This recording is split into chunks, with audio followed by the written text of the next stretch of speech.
Well, hello, everyone, and welcome. My name's Justin. I lead the product and business team for ArtStation here at Epic Games. And this presentation here is a bit of a sneak peek to our first state-of-the-art report from ArtStation. Now, want to just quickly check. I'll be very surprised if there's a number of folks in here who don't know ArtStation. Raise your hand if you do know ArtStation. Everyone? Oh, good. Not one person didn't, raise their hand. Good. That makes my life a whole heck of a lot easier. But with you guys already knowing ArtStation, since 2014, when we launched, ArtStation really has planted itself as the premier portfolio platform for artists in the space. It's that fantastic place that we all get to enjoy, contribute to as artists to showcase their work, our work, and for studios to find them and hire them.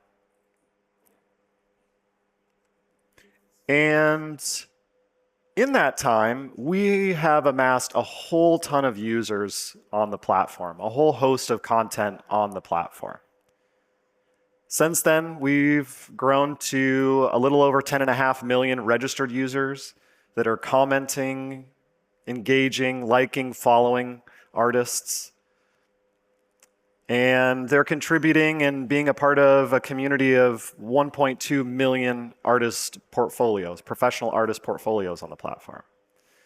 And those artists have shared 16.7 million projects to date. And I think, you've all been to ArtStation. Those projects have tons of images and videos and 3D models and a host of really, really cool content. So the number of assets is kind of exponential from there. It's too big of a number for us to really put on the screen. And every single month, we have people that are enjoying about 200 million page views of content.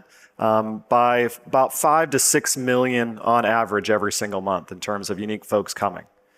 And with that, some people may not know, we also have a digital asset marketplace and a physical prints marketplace that aids artists, gives them opportunity to make extra living as an artist. And we've paid out over $26 million to those artists in that time frame. So some metrics that we're really proud of and really, again, I think really firmly plant ArtStation as that premier place for artists. And also wanted to kind of just share a breakdown of kind of the geography of ArtStation, who's coming to the platform. And I don't necessarily want to call out any specific country on this list, but really just to share the fact that we've got people from all over the world. Right? And there's obviously some obvious population centers, right, that are higher up on this list. But again, it's people and artists from around the world that have come to the platform. And with that, and with all those users, with all of those projects, portfolios, resumes, we really discovered that maybe we have an opportunity to share what people are putting on their profiles. What are their skills? What are the tools that they're using?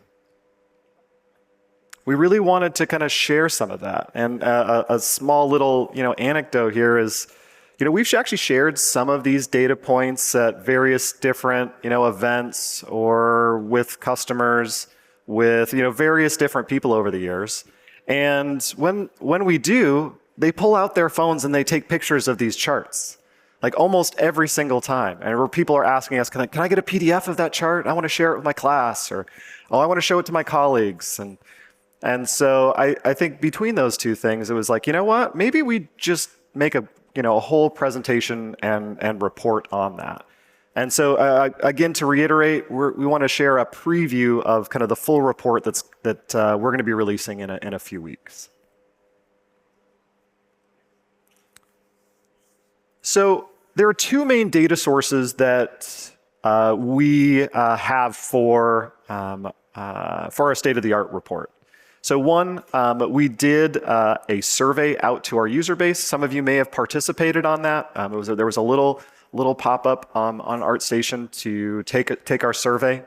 And we had about 4,400 people that participated in the survey and about 2,000 completions. And we really focused on those folks who spent the time to go through the whole survey. So that's a majority of the data that will be in the report.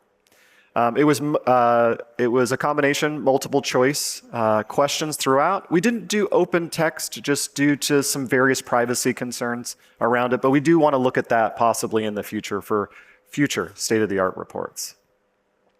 About 73% of the folks that completed that survey were artists, so a large portion of that, but we also had folks from studios, we had recruiters from studios, and also faculty members from various educational institutions as well. And then we paired that with, again, all of that rich stuff we see on ArtStation every single day, right? Public profile information on the skills people are proclaiming, the software tools that they use. Also the demonstrated project information, or the software, the medium, and various other pieces of information. And then a lot of the jobs that people advertise in the platform who are trying to hire. In terms of the geography breakdown of the survey results, it was predominantly folks from Europe, but we did get, again, a spectrum of users from around the world. So to set the stage for some of the insights that we want to share with you today, some of the things that we really wanted to convey were, what are the changing skills and tools and workflows that artists at various different stages in their career are using or not using. We wanted to look at the changing career landscape. What are some of the challenges that artists and studios are facing in terms of finding work or hiring artists? And talk about maybe some of the gaps that might exist, either in expectation, tools, or even some divisive topics like generative AI. All right, so let's jump in and look at a few insights directly about artists. So what we see here is an overview of the location of those 1.2 million artists that are on the platform, right? So predominantly, again, just like we saw with the traffic, see, I see phones taking pictures. Yeah, see, I knew it was going to happen. We again have artists represented from around the world. There's not one part of the world that's overrepresented from another. It's really showing, again, the global community that exists on the platform.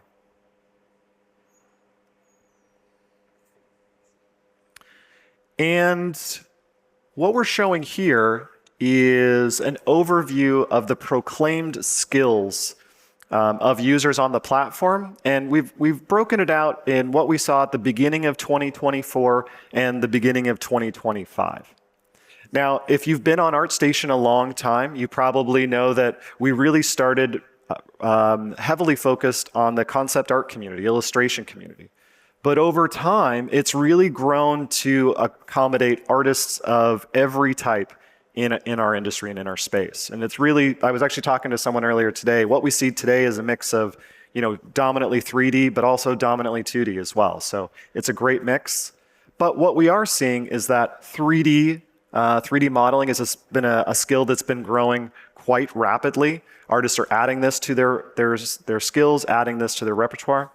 But concept art illustration at its core is still a key piece to artists on the platform.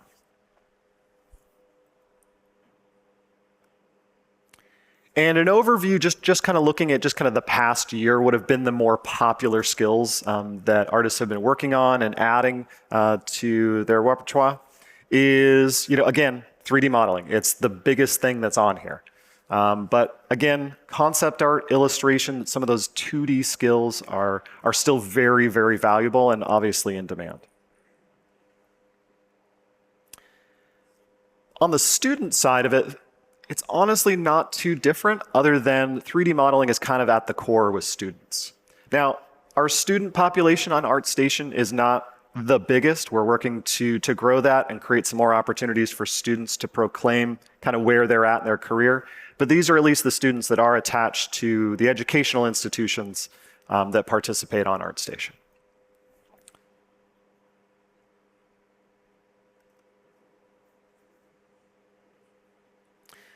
Now, in terms of software skills on the platform, Photoshop kind of overshadows literally everything. So you'll see that a couple times here. And it continually, kind of matches the kind of the growth rate that we see every single year on ArtStation. But one of the changes that we've started to see is really on the kind of the following kind of 5 or 6 software tools.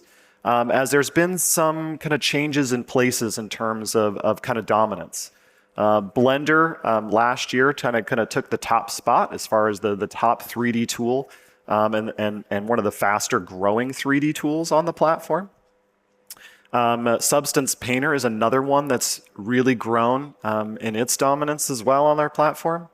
And Unreal Engine has continued to grow at about 20% every single year for the past few years. So it's one of the faster growing tools that users are adding to their profiles. Now I want to take a different look at that same data. So what we were showing before was kind of the proclaimed, right? Like, I am this individual and I have this skill. This is more on the demonstrated side of it, right? So we also have all the projects that people are uploading. Again, I think it's not fair with Photoshop. Like, sometimes when we share this, we just say excluding Photoshop because it's like far and above the most dominant piece on here. But definitely in the last year, Blender was a huge piece of the projects that were posted. Same with Substance and Maya not far behind. I also want to call out some of the 2D tools as well. So Clip Studio Paint and Procreate really have always kind of been neck and neck for the past few years, but still a core piece to the tool set that artists are using. And then here's a similar view, but really just looking at kind of students. Again, Photoshop is way up there, but I think something that is interesting is Illustrator's placement here versus where it was for the broader set of mid and senior artists that are on the platform.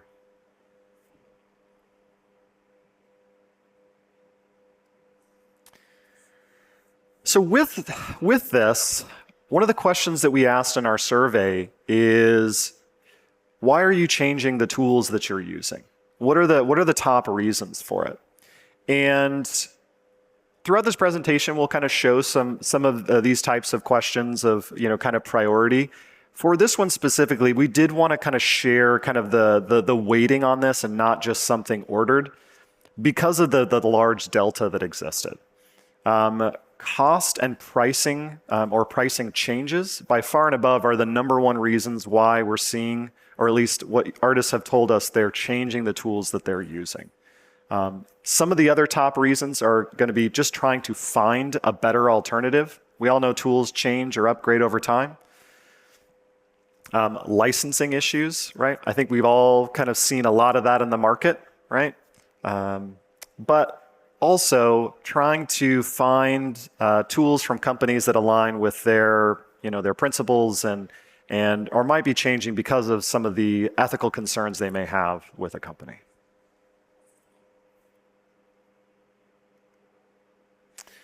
All right, so that was kind of again a sneak peek. There will be more in our full report, but wanted to share some of those kind of highlights, at least for artists in their portfolios. But we also went in and asked some questions about kind of where they're at in their career and a few pieces to it. So one of the questions we asked is, what type of work or what is your current kind of career status? Like what are you either looking for or what's that current status? And actually, I was a little surprised by one of the items on here. I mean, I knew freelance and full-time were going to be pretty neck and neck as I've engaged with artists over the years. But contract was actually very, very small. I think this is an area that we're going to kind of try to dig into a little bit more into the future and kind of understand kind of some of the why behind this. But personal projects definitely makes up some of that as well, as there are some folks who are not necessarily in artist roles or trying to find artist roles, like my own profile in ArtStation, which, by the way, it's not under my actual name, so good luck.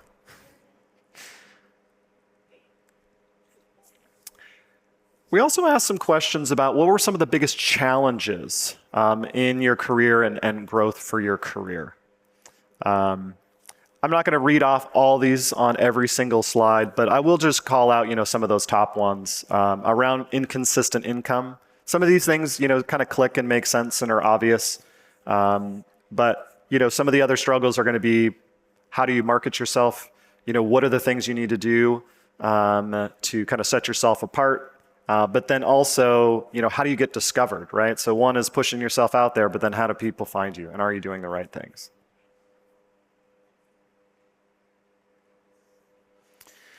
In terms of folks that are looking for full-time work and some of the struggles that they have right now and some of their top concerns, when I look at these responses here, they're not so different from what I think we hear, or maybe some of us hear, about other industries as well, right? Lack of responses from application submissions, not the right jobs, not enough jobs in my particular region. Not getting feedback or being ghosted after interviews is a problem for artists. And I think especially if there's probably many artists here in the room, when you don't have proper feedback, it's hard to really know how to do better. And that's kind of a core piece to being a professional artist.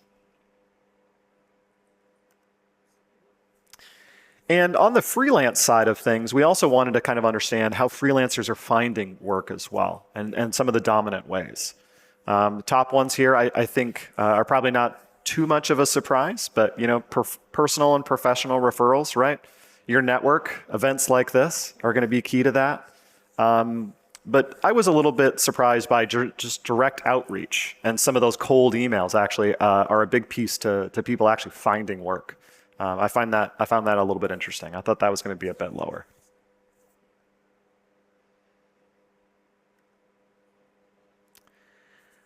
We also wanted to understand and have artists have the opportunity to convey to the studios that are hopefully going to be, and some maybe hiring managers that might be reading this report. But what do artists wish that recruiters better understood about hiring artists, and what's frustrating about it?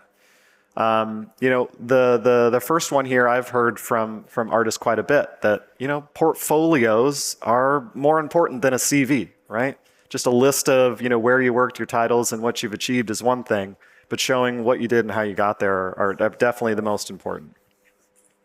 As we saw in some of the earlier ones, getting clearer feedback on why they're being rejected or why they weren't selected for the opportunity.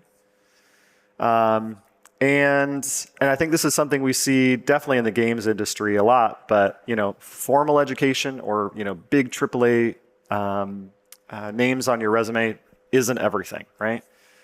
So you can be just as qualified without a lot of that history. All right, so let's shift gears here a little bit. We want to kind of also look at what are studios saying about some of their hiring needs and some of their pieces.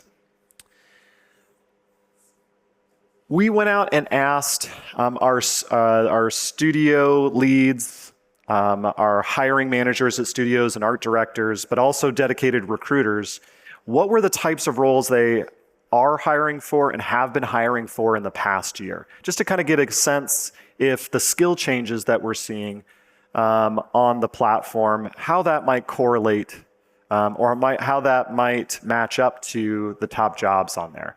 And I think they do start to make a little bit of sense. The top ones here being 3D character artists, general concept art, 3D environment artist, material artists, and again, environment. I think that it does start to make sense with some of the things that we see in terms of the changes in artist portfolios, projects they're posting as well.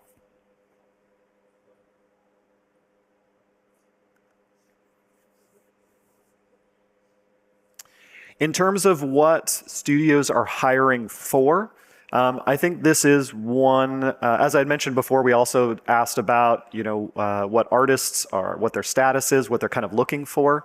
And there is a bit of a delta here. And again, that is an area we want to kind of look into a little bit further and maybe try to understand a bit better and convey that back out. But there's kind of an even split between, full-time freelance and contract. But again, contract is pretty dominant here versus what we're seeing from artists and what they're really open to and interested in looking at. We also wanted to ask studios what makes a candidate's portfolio stand out. And by far and above, quality and polish of the work. Second is originality and creative voice. Relevance to the job that is trying to be filled. And then a key one here, a breakdown of workflows and processes.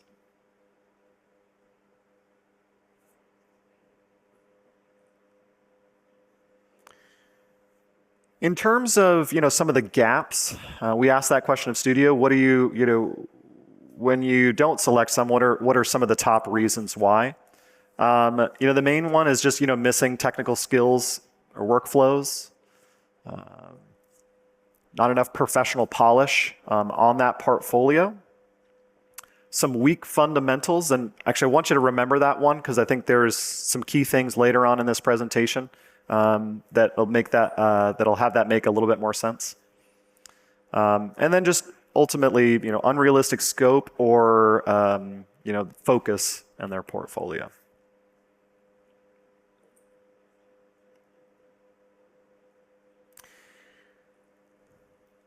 Another piece of data that we pulled from our ArtStation platform, and what we're seeing here are the popular job titles from job ads that we had on ArtStation going back to 2023. And again, once again, we do see some change versus what recruiters are hiring for right now versus kind of what we've seen over kind of the long term. Animation, character art, concept art, environment art were the kind of the top job titles of studios that have been in recruiting, at least on ArtStation. And this will be another one we'll dive into a little bit more in our full report. In terms of the industries that we see hiring on ArtStation, I mean, games by far and above is the #1 industry that people are coming to ArtStation to hire for. But we have seen some shifts in that. Things with games has gone down in the past couple years. But we've also seen some of those gaps filled by some other areas. Animation being a key one that's starting to grow quite a bit, with various other ones kind of staying relatively flat.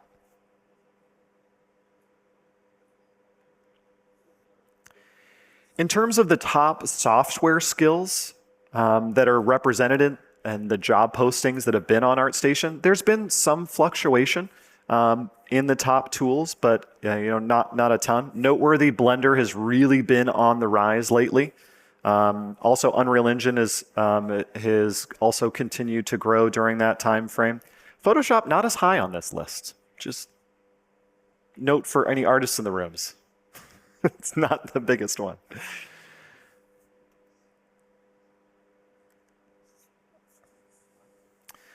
Also, with the folks that are coming to ArtStation to hire, and actually more specifically the folks that are actually posting jobs on the platform, we've got a good mix of kind of the countries represented, though the United States has been kind of the top of the companies that have been hiring or at least been posting jobs on the platform.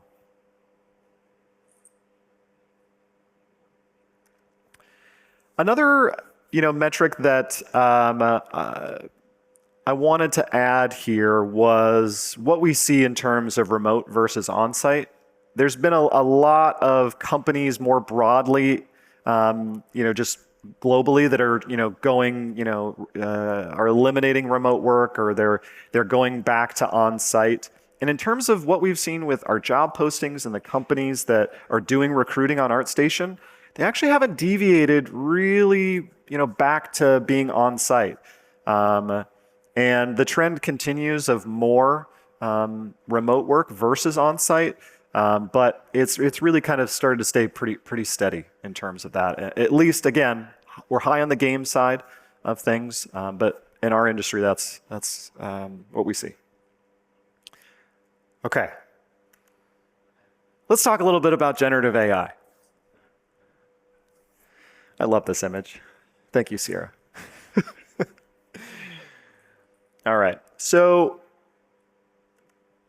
there's a few insights we'll share today on generative AI, but one of them we wanted to share was at least the projects that people are posting on ArtStation.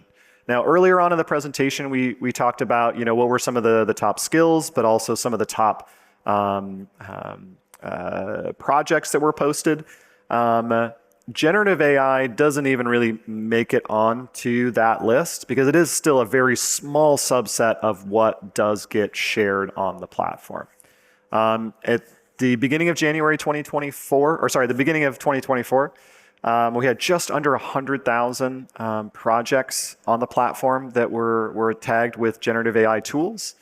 Now it is growing pretty rapidly, but it's still not on a trajectory to kind of hit some of those top either tags or skills or projects for quite some time.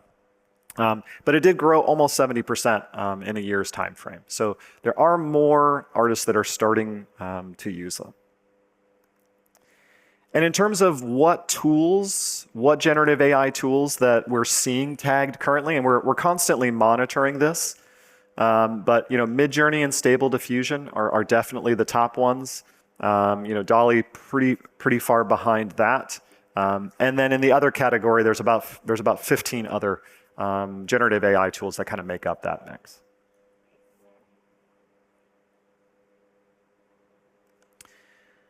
But in our survey, we also wanted to ask, we wanted to ask our artists, we wanted to ask our art directors, how do you see AI, and are you using AI tools in your artist workflows? And I'll kind of let most of this data kind of speak for itself, but I think there's a little bit of softening here, right? I think a few years ago it was a staunch no, right? I think there was there was a lot of angst about it. But what we see here is that there's folks that are starting to use it regularly, occasionally, or they're very interested in using it in their workflows. And about kind of the other half are not using it, not allowed to in their workflows. So I think this one's pretty interesting. Now, obviously, there's issues with it for sure. There's concerns about generative AI. I mean, I'm sure we could probably we could probably spend days and days and weeks discussing, debating this topic, and we should absolutely discuss it. But the top issues were pretty clear, and they were all pretty close. Copyright and ownership issues. I think that's very obvious. The devaluation of human-made art, right? I think that's really close to something that's probably on our minds. Misuse. I think we saw a lot of misuse in especially the earlier days of it, but it still is a big topic of discussion. Potential job displacement, and especially one that's really close to ArtStation and some of the things we think about around lack of transparency and disclosure.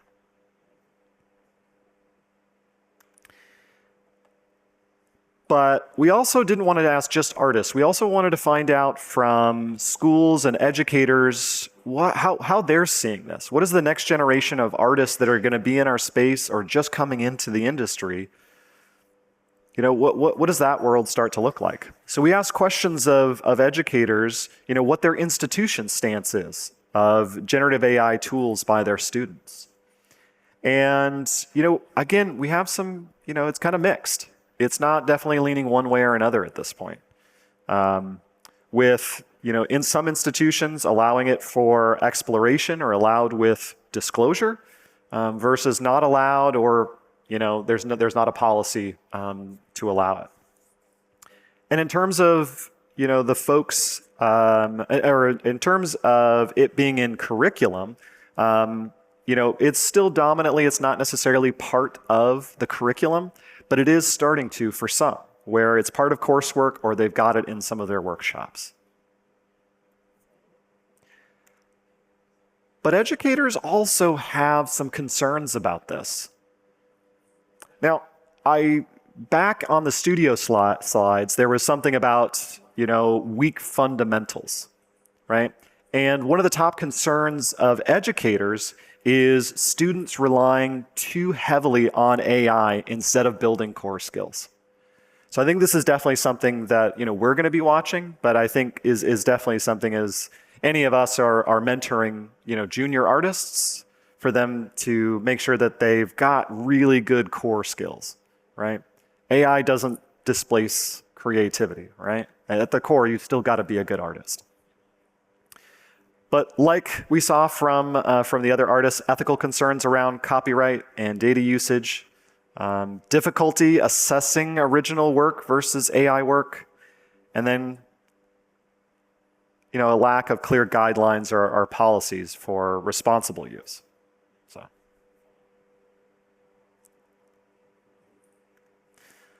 all right. So again, hopefully everyone here found some of these data points interesting. I've seen a lot of cameras, which totally okay with that. Keep doing it. But this is just a taste of the insights. We had a very full survey with a lot of questions. We've got a lot of additional data points that our team are compiling and refining now to integrate into our report. So we'll have more on artist challenges, more on workflow and other tools outside of creation tools. We'll also talk about other sources of income. I mentioned in the beginning of the presentation, we're proud of our, $26 million that, we've paid out to artists in our marketplaces. So we want to talk a little bit about other work. A little bit about hardware. We'll talk more about hiring trends, school insights, and a few more tidbits on AI and generative AI. So with that, thank you all for joining, and we will open it up for some questions if you guys have some. And if you don't, I'll be at the ArtStation/Fab booth and happy to answer questions that I can or have some discussions on any of these points or even hear some of your own experiences in some of these. Thanks, everyone. Appreciate it.